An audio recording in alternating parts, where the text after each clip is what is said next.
So my name is Matt Benzing, and I'm the Computing and Engineering Librarian at Miami University, which many of you may know is in Oxford, Ohio, not Miami, Florida, which is University of Miami. I get asked all the time, why did you guys name yourself after Miami? Well, sorry, it was the other way around. We're both named after the Miami Indian tribe, which relocated from Ohio to Florida. But as they say, we were a university before Florida was a state. And we are in the town of Oxford, which means I get to tell people, because I went to school there, I studied at Oxford. Just leave off the Ohio. Anyway, as far as this subject goes, I've been at Miami as an employee now for about 4 years. Prior to that, I was at Rensselaer Polytechnic Institute for close to 20.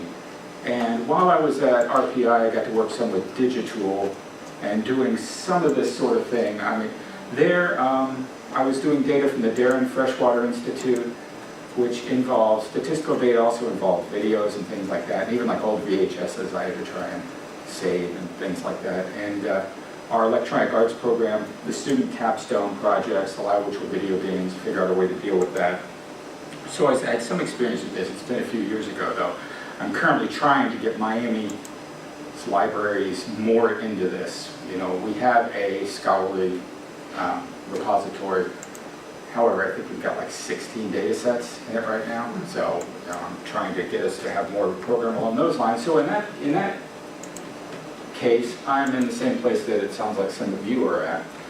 What I'm hearing from the group as a whole and talking to each of you personally is that we've got a few people here with some experience, a lot of people without experience who just want to get an idea of what this is about, and that's great because I think hopefully this will kind of cover all of that. If you come in here without any knowledge of data curation, other than that you hear the phrase a lot, fine, you'll be fine here. I think you'll pick everything right up. This isn't going to be real technical, hardcore. We're not programming in here or anything like that. It's going to be more of a presentation with some activities to sort of demonstrate some of the processes that we're going to be talking about. For me, data curation, we'll get the definitions, but for me, data curation is what humans do. It's the human part of it. There's a technical part, there's a repository part.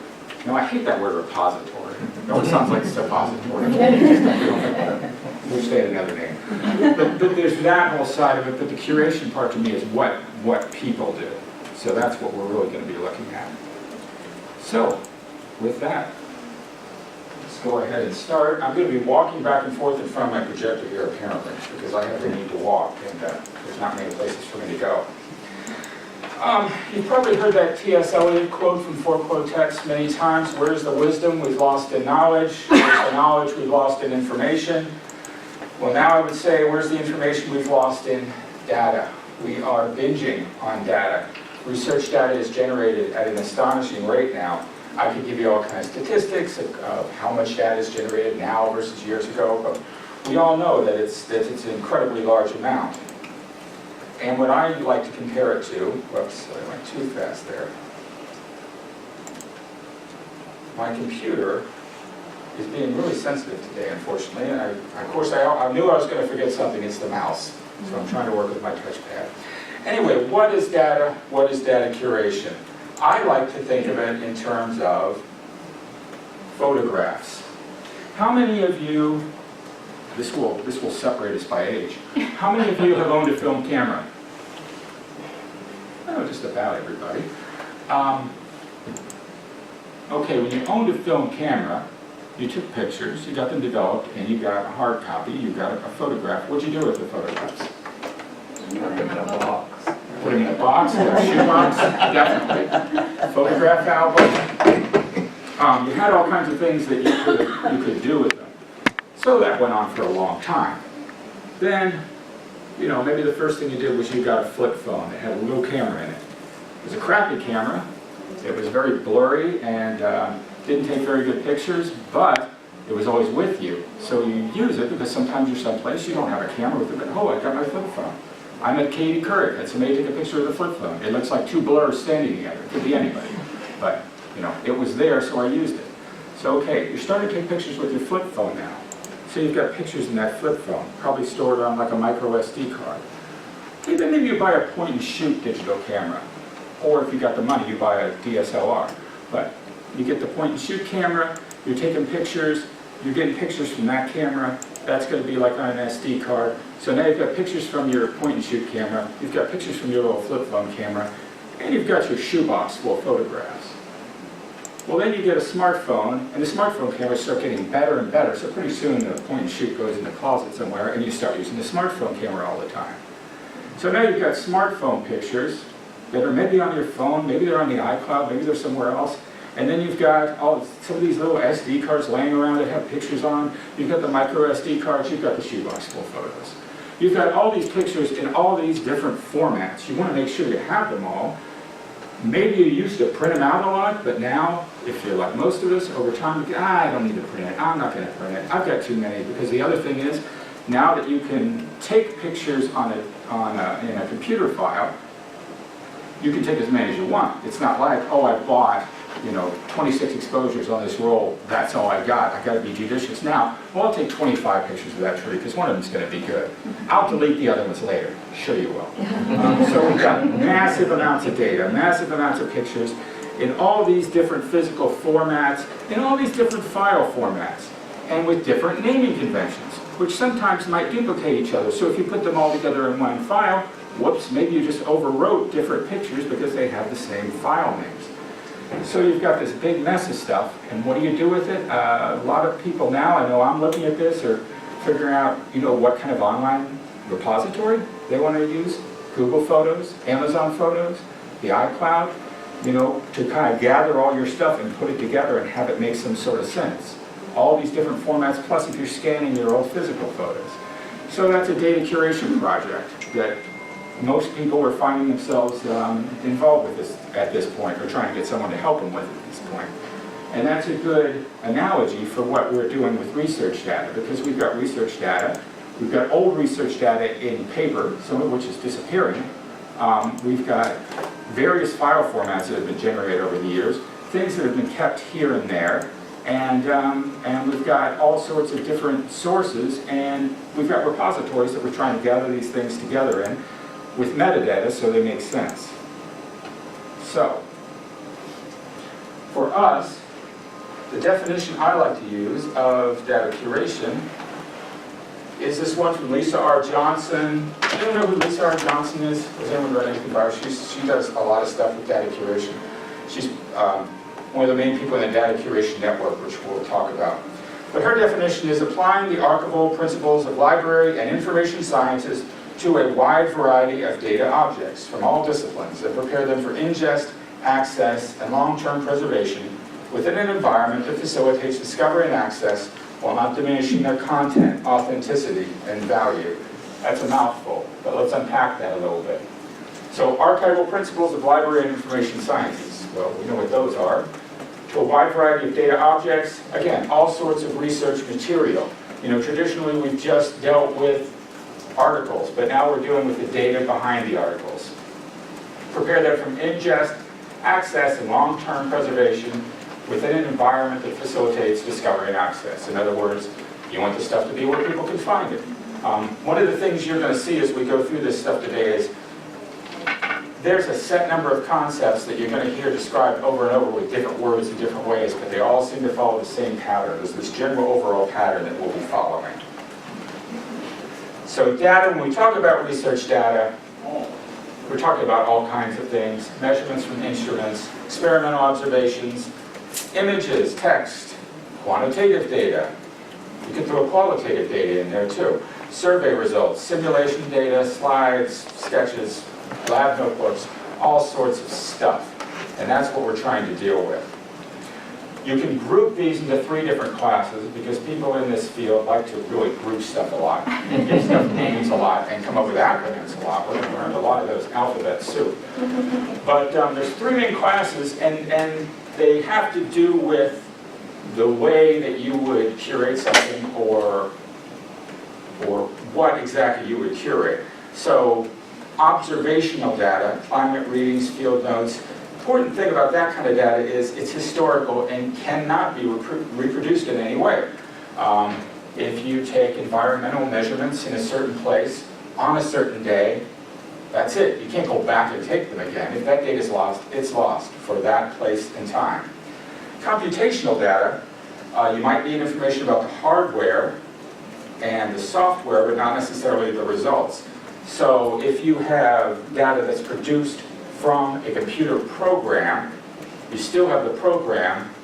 You can always run the same variables through the same program and get the same thing, as long as you have the hardware and software to run it. So you can always reproduce that data. But you need the software that produced it, or you won't be able to reproduce it. So the process is as important or more important than the data with that kind of with computational data. Experimental data could go either way. It may or may not be reproducible. You're doing a chemistry experiment, it's probably going to happen the same way every time. You're doing a social science experiment, it may not, because you've got different groups of people. You're never going to get exactly the same people in exactly the same situation. So those are three of the main types of data that you have to think about. So data curation here and now. This is theory a little bit, and I want to make sure we stay on track. So I won't spend a long time on this, but the important idea here is, for most of history, scientific history, journal articles have been the thing that was shared, right? Because that was the thing you could share. After the printing press was developed and over time, it became easier and easier to share printed information, so that's what we did. Journal articles in journals were shared. And even now, when most of these articles are computerized, when they're basically a form of data, they're not usually print journals anymore. Very few people are using print journals.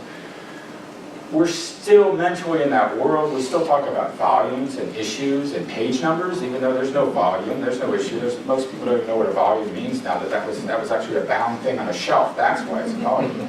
They're just meaningless words to students that they, like many things in the library, meaningless things they have to learn that they don't necessarily understand the story behind. But for a long time, that was how information was shared. Data, not so much usually. It could be in somebody's file folder somewhere, or hopefully it was kept, somewhere with some integrity. If there was a IRB that was filled out, or the IRB that they had to follow that specified exactly how the data had to be taken care of, how secure it had to be with sensitive data, well, in those cases, yeah, there might be rules they'd have to follow. But for the most part, data was not paid as much attention to as it is now, when, due to technology, we can easily share data. So it's possible for multiple people to get a hold of the same data and try and redo whatever the experiment was, try and reproduce the results, add to the integrity of the information that was created from that data by showing over and over again that it works like it's supposed to work. Data is now becoming important to a lot of researchers and making that data available because it's being required more and more. Again, now that it's possible, grant writing bodies want you to be able to tell them what you're going to do with your data, how you're going to manage it, how you're going to store it, how you're going to make it accessible to the rest of the world. Publishers, Elsevier is an example here, Taylor and Francis, PLOS, all have policies about data. And pretty much now, if you're applying for a grant or you're submitting a journal article in a field where, well, really data can be in any field, but if you're doing a project that does involve data, you're going to have to show where that data is at, how people can get to that data, how you have that data stored, all that sort of thing. So it's become a very important, and several people here mentioned Canada. Canada, I know that's become a law recently where data needs to be preserved and curated and made available. Let's skip that. So, has anyone seen this video before? Okay, a couple people. We're going to watch this now. And this will give you an example of what can go wrong.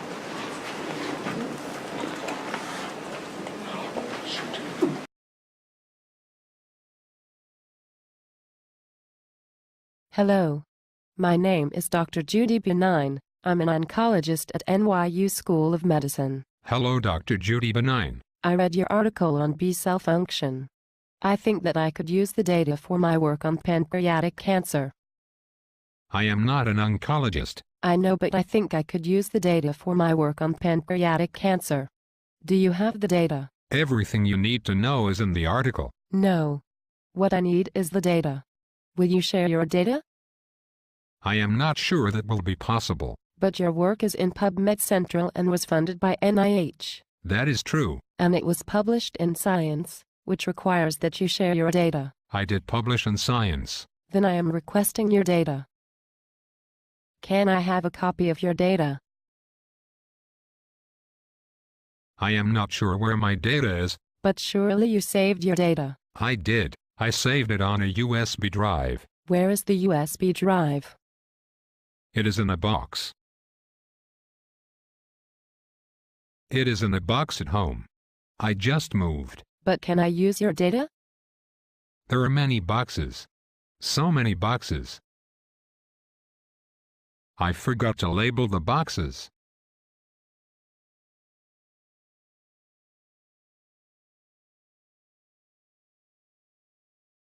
Hello again. Thank you for sending me a copy of your data on a USB drive. I received the envelope yesterday. You are welcome, but I will need that back when you are finished. That is my only copy. I did have a question. What is your question? You might find the answer in my article. No. I received the data, but when I opened it up, it was in hexadecimal. Yes, that is right. I cannot read hexadecimal. You asked for my data and I gave it to you. I have done what you asked. But is there a way to read the hexadecimal? You will need the program that created the hexadecimal file. Yes, I will.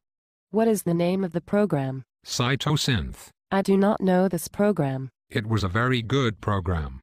The company that made the program went bankrupt in 2007. Do you have a copy of the program? I do not use this program anymore because the company that made it went bankrupt. Maybe you can buy a copy on eBay.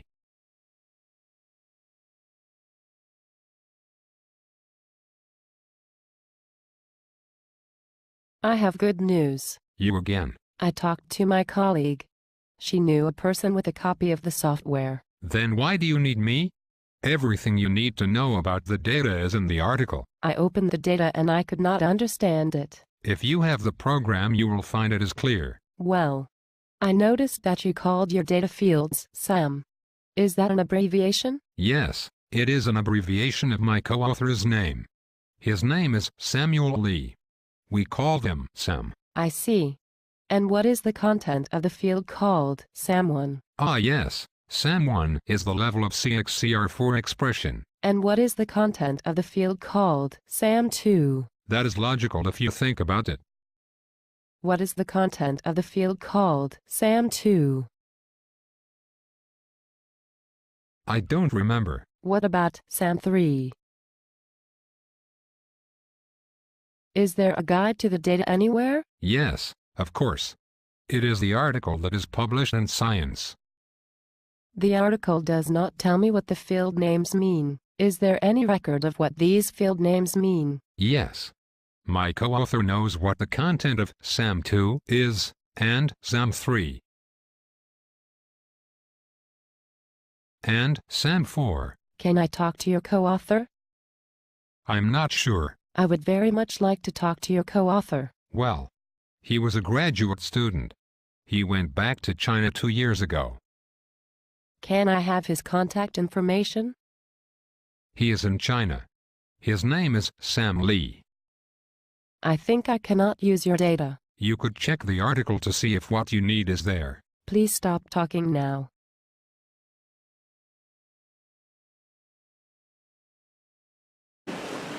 Actually, that makes my next question moot. But it's a use of video. First thing, I thought it was a bear, but I look at that eye and it's like, no, I guess that's a dog. But anyway, it's a little cartoon with a dog researcher talking to a panda bear researcher. Panda bear researcher wants the dog's data from the experiment they did and is asking all kinds of questions. And the dog, as it goes on, you realize the dog really doesn't know what the data is, but the dog is stalling, saying, well, just read my article. Just read my article. Just read my article. And when some of the data is found, the naming conventions used are very ambiguous and weird, and all these sorts of ambiguities. And a major part of data curation is removing the ambiguities. That's what that's one of the main things we're trying to do. So we have what I call, like everybody's got their lists. My list, I call my data curation shuns, because these shuns are the things that data curation involves. Preparation, we're preparing our data to be made available, to be made accessible, to be reusable. So that's what the whole process is about. Evaluation, when we get data in, one of the first things we have to do is evaluate it to see if it meets the criteria that our particular program has set. What sort of data do we keep? What sort of data do we work with? Also, we want to evaluate the integrity of the data. If it's a computer program, does it run? If it's a spreadsheet, again, does it open? And then if there's any questions about any of those things, or if there's fields that are, again, ambiguously named or things like that, any questions we have, we move on to the communication stage, because we usually need to go back and talk to the researcher and say, okay, I've got these questions, there's these holes in your data or in your documentation, I don't really understand what this is that you gave me, or I understand this, but it doesn't seem to work, or what part of this is the important part, that sort of thing. So communicating is an important part. Again, as I said before, data curation is the human part of this. This is not just a field where you need technical skills, it's a field with people skills. It's very important in this field to be able to have a rapport with the researchers that you work with, because they're very busy, and anything that makes them have to do even a little bit more work, people can get frustrated about. But when it comes to this, there's often many situations where you do have to get more information from the researcher so that their data makes sense, so that you know how to work with it. Clarification. Again, that's the goal of all this communication and the evaluation. Clarification, removing ambiguity. What is the data? How is it labeled? How will someone find it? Will someone understand what it is when they find it? One rule that comes up again and again is, could another researcher at your level in your field understand this? No, the man in the street may not be able to understand it, but could the person who needs to understand it be able to understand it? Standardization, following some metadata standard, other standards so that your data, again, is reusable, can work with other programs, with other people. Standardization important in any sort of information exchange. And documentation. When you're done with your project, when you get to the ingest stage, you want to be sure that you've got the process documented. What changes had to be made to the data along the way? What conversations did you have with the researcher? It's called a curation log. It's an important thing to have. Again, so if you go back, or anybody goes back and looks at the data, they have an idea of what the history of it is, what all happened to it. What did you say that was called? What log? Curation log. Curation log. Curation log. Yes, I'm sorry. Please interrupt me if I say something too fast.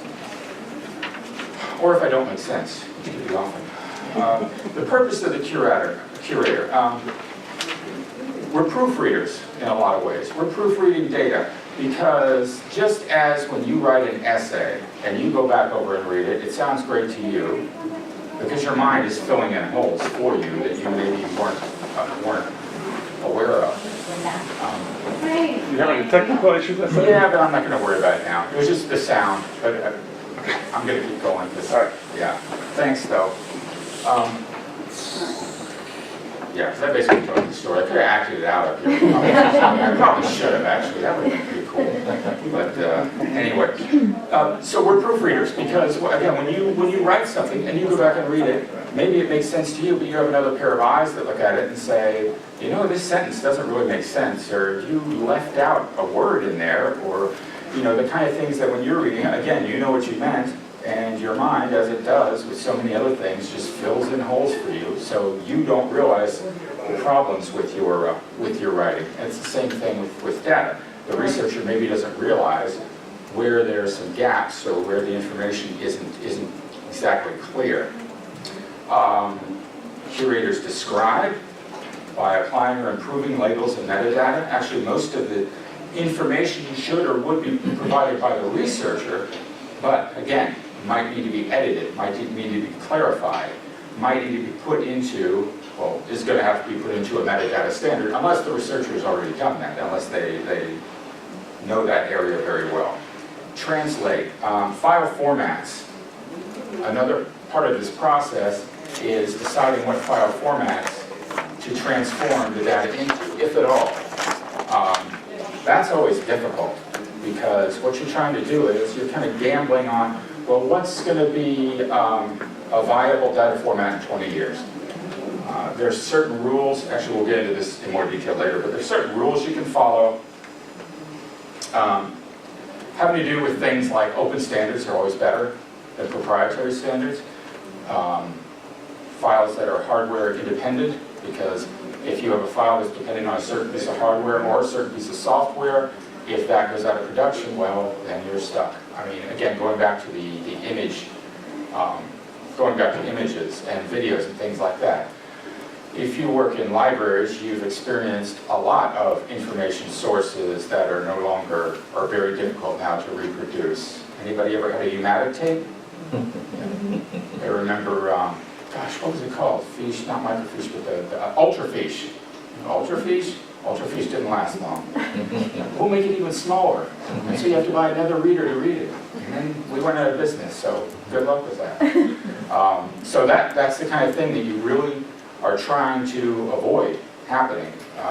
So again, you often sometimes need to transform the file format to something that is more likely to last. And again, clarify. Intelligibility to a wide audience within that particular field.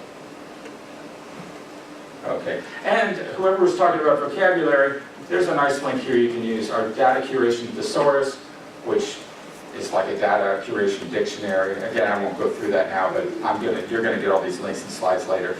It's a place that you can go and look if you hear somebody using phrases you don't know, or you can use phrases you don't know. Sound smart, because they're all here. So, reasons to curate something to tell researchers is it's easier for fellow scholars and future collaborators to understand, which may or may not be important to them. Their results are more likely to be trusted if people can see the data and see where it came from. And it's more likely to be reproducible, more likely to be properly cited, because data citation is something that's an issue now. But again, really wasn't in the past, but their standards have evolved for citing data, so people get the proper credit for the work they do, whether it's writing a computer program or the people gathering the data, as opposed to just getting credit for the written article. And it represents a potential cost saving down the road.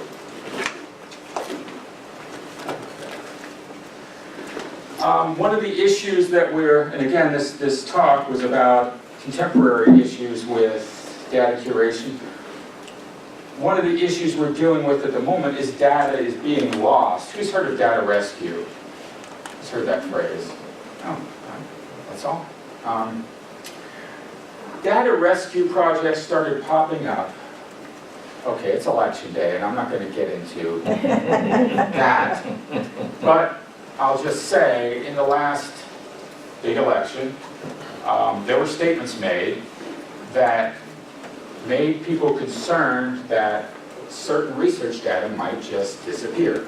Certain departments were being head by people who didn't really like what the departments did and would like it all to go away. So there were statements made that made it seem like that could be possible. That falls under deliberate scrubbing here. Data Refuge is one of those projects. Keep doing that. So these different projects have come up to try and save, like climate data that's available online, but if it ever goes away, well, then it went away. So different groups are trying to download the information themselves, because it's still publicly available, and curate it properly and put it away somewhere where you know it will always be there if people need it. Data decay is another big issue. For example, again, climate records. There's a lot of climate records in print going back centuries of observations and stuff. And some of this stuff is just kept filed away God knows where. And there are groups, again, I won't follow all the links, but there's articles here you can read that are very interesting. There are groups that are looking at that stuff. They're investigating, finding out where this data is, getting the permissions, going in, digitizing it, and uploading it to a repository. Because, paper crumbles eventually, and some of these records are being lost every day. The same thing with any kind of data that's kept on almost any kind of medium. When CDs came out, we were told they last forever. No, they don't. DVDs last forever. No, they don't. Blu-ray, no. Any kind of data storage device has a, even if it doesn't become obsolete and you can't get the hardware anymore, the data itself corrupts over a while. So trying to save data that's being corrupted, that's an important issue now. And again, obsolete media. There's an interesting article there about all the coding that was done to get us to the moon and how we kind of lost the ability to read that. And some people kind of put it all back together again so we would have that data. But it's one of the important reasons, another important reason to participate in data curation is that data is being lost. Some other data issues that are worth mentioning. Open data, which is the movement, like open access with print, or not print, not open access with journals. Open data is the concept that you want to make data available to everybody. Data should be open and free, especially scientific data, because everybody, citizen science is another issue, people outside the academy doing science, either with data that's been published online, coming up with their own data, crowdsourcing stuff together. Citizenscience.gov has all sorts of crowdsourcing projects where people can get together and work on huge projects. I mean, I don't know if anybody remembers this. This may still be around. I just remember years ago doing this. There was a screensaver program you could download that did SETI's work for it. The Search for Extraterrestrial Intelligence group, I don't know, institution. They had a screensaver you could download, and whenever your computer wasn't working for you, it just started working for them. It just started grinding out numbers, so you had all these computers doing it. That's a part of citizen science. So open data is the idea that you have all that data open so anyone can use it, anyone can view it. As is the case with open journals, that's an up-and-coming thing. It seems like there's very few downsides to it. I have heard some people question whether or not, for example, all medical data should be openly available because people can misread things. Things need to be interpreted. You need people who are experts to actually explain some of the data. That sort of thing hopefully just sorts itself out. So, data curation and libraries, because most of us here are librarians. How important are data curation activities to researchers? This was an article that, again, I urge you to read, that was done by the Data Curation Network, and it has to do with a survey they did of researchers. Actually, they did focus groups, they did card swapping, they did surveys with a group of, how many was it? I think it was like 90-something researchers. Yeah. Asking them about data curation activities and which ones were important to them and how satisfied they were with how those different activities were being performed by themselves or by people that work with them. They had actually come up with 47 different data curation activities. There's a link there that lists them all. And again, researchers were asked, how important are these activities? How satisfied are you with how they're being done? The results were no single data curation activity was happening in ways that satisfied the majority of our participants. To get a little more specific, found gaps in support for data curation activities that are very important, but they're either not happening at all or not happening in a satisfactory way. And their conclusion was these may be an opportunity for libraries to invest in new services or heavily promote services that already exist but are not reaching the researchers who value them. So there's a role here for libraries. A lot of the activities are not happening. Data curation is very much a library type thing. So yet another place where librarians can step in as some other areas that librarians used to be involved in become less and less necessary. This is one new horizon that we can tackle. And if we don't, yeah, well, that's just some of the activities. Other people will.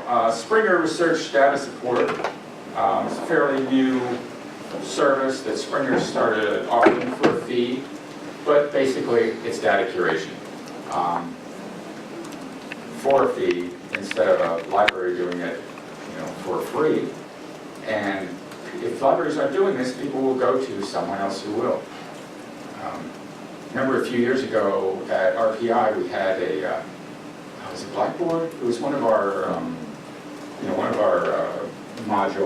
classroom module programs. But when they originally installed it, it came with a bunch of preset links. And one of them said research help. Where do you think that would go? Wouldn't that go to the library? Well, no one really looked when they installed it. No, it went to some for-profit service. I can't remember which one or what it was called, but I mean, it was like, oh, you need research help? Oh, go here and pay, kid. Instead of sending it to the library they're already paying for. So other people will step in if libraries don't take the bait here. So, it's your first activity of the day. I know you're all itching to do something. You're going to make the case. Good old Perry Mason here. Who remembers Perry Mason? It's my mom's favorite show. I actually watched it recently on one of those TV channels that shows all the old shows. And I was like, wow, this show is actually kind of complex. Couldn't hardly follow the plot. I think everything's just got simpler since then. If you could pass these around. And I didn't bring pens. I hope everyone have a pen or something to write with. I know I don't have the time anymore. Writing on a tablet or a computer or something else. So I think this is pretty self-explanatory. What you're being asked to do is to write down 3 stakeholders at your institution, whatever that is. Pick one of them. And you're going to write a little argument, like an elevator speech, like a paragraph or something like that, explaining to that group why data curation would be important to them. Because again, communication is an important part of this, being able to explain what it is you're doing or why you think it needs to be done.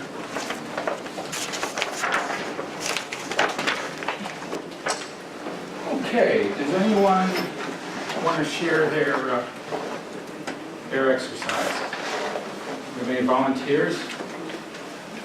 Do we need to draw straws? Oh, okay, but you got to finish. Anybody that's finished?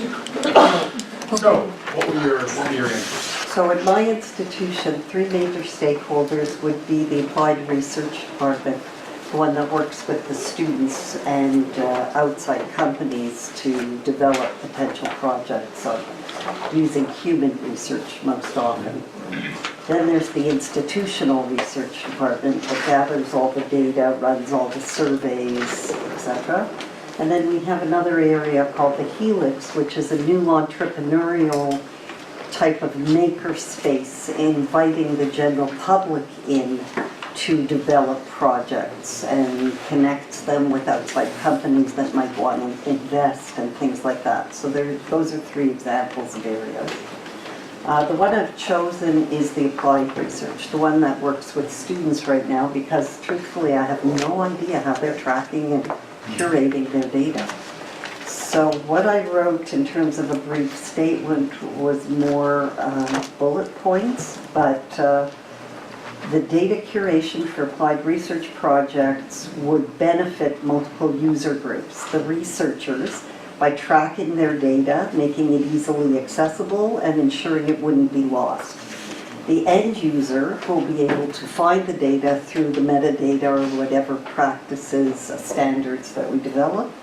And the research investor terminology I used, who can ensure the data is being developed correctly within the scope of the project and can, ensure that it is legible or recognizable. And then the wider user community for potential partnerships, for referencing in academic environments, and potential philanthropic opportunities. Yeah, good, good. I buy it. Okay. Okay. All right, well, I ended up with 4 stakeholders, so I wrote up 4. So the first one is researchers and teaching faculty, which is both theoretical research and applied research and working with students, and donors and students, and data services teams and libraries was my 4th one.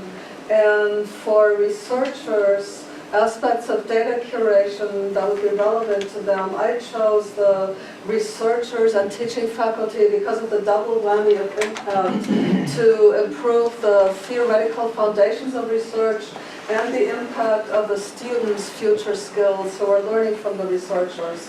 So the aspects are data, conventions, and documentation and relevance rolled into one, universal findability, which encompasses access and metadata, technology neutrality, and then a 4th one, posterity and preservation. And my statement is the library's data services team provides support in describing and structuring the data to be gathered, support with research design to ensure the data's relevancy, hosting and descriptive metadata to maximize the data's accessibility and consistent findability, and technology transitions to support preservation of data for posterity. Great. Thank you. Out of those of you who are librarians, how many of you have ever had a conversation about data with your faculty?